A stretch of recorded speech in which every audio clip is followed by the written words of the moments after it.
Allie Williams here with Forrest Whitley, top pitching prospect, Houston's number 2, overall number 8.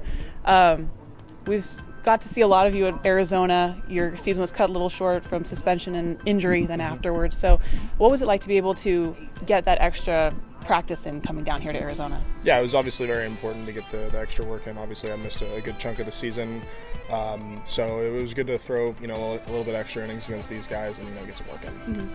And you got to see a lot of different players now in Arizona. Mm-hmm. How different is the vibe here in Arizona compared to, the regular season?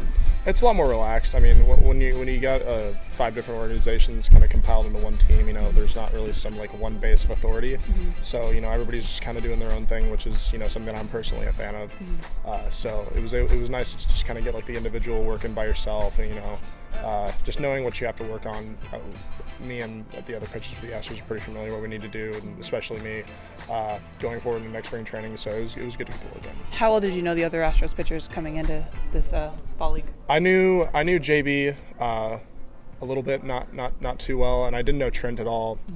I knew Erasmo Pinales pretty well. I knew Ronnie pretty well, and then I knew Toro pretty well. So those are the I knew about half of them okay, but it was good to kind of expand my friendships a little bit and get to know those guys a little bit. Yeah, obviously you have a solid arsenal of pitches already, and but coming in, I know you just wanted more time, but what was one of the main things you wanted to focus on coming into Fall League? I'd say the main thing was just try to get through it as healthy as I possibly could. Mm-hmm. Obviously, I struggled with that a little bit this season, but also just try to maintain a consistency within my delivery. That's just kind of been not necessarily a struggle for me, but I'd say kind of a hindrance here and there. So just being able to be as consistent day in, day out in my work, develop a good routine, and I'd say that would be the most important thing. Yeah, and you're from Texas, so what was it like first being drafted by Houston, now playing in Corpus Christi, being able to kind of go all over? Are you able to see your family? Do they come down and watch you play? Yeah, I mean when I was playing in Corpus, every off day I'd go back to San Antonio. It's only a 2-hour drive, so I'd just go back to San Antonio. They'd come down for my starts, and then we play in San Antonio. There's a team right there, so I got to see my family plenty, and it was good to play in front of friends and family pretty often. I did see though that you were a San Antonio Spurs fan. Oh, yeah. So how is that, being a Houston Astro prospect, but still having to profess your love for the Spurs? There's a little bit of animosity between me and the Houston fans. I think they know that I really love my Spurs, and that's never going to change. Sorry.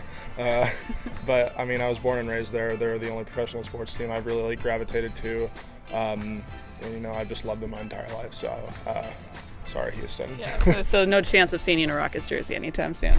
No. How about baseball? Who'd you root for growing up? I was actually a Giants fan. How'd that work out? So when I was little, I remember watching Tim Lincecum pitch a college baseball game. I was really young at this point. I was probably 8 or 9, and I was like, wow, that guy's really electric. He's really good.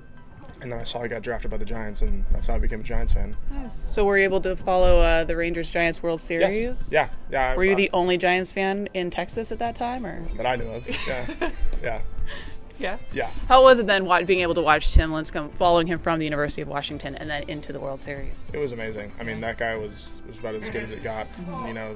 Between 2008 and then 2012, 2013, he was so good, and he was the guy that I really modeled my career after. And me as a pitcher, I mean, obviously I had to kind of mold him in my own form. We don't really have very similar body types.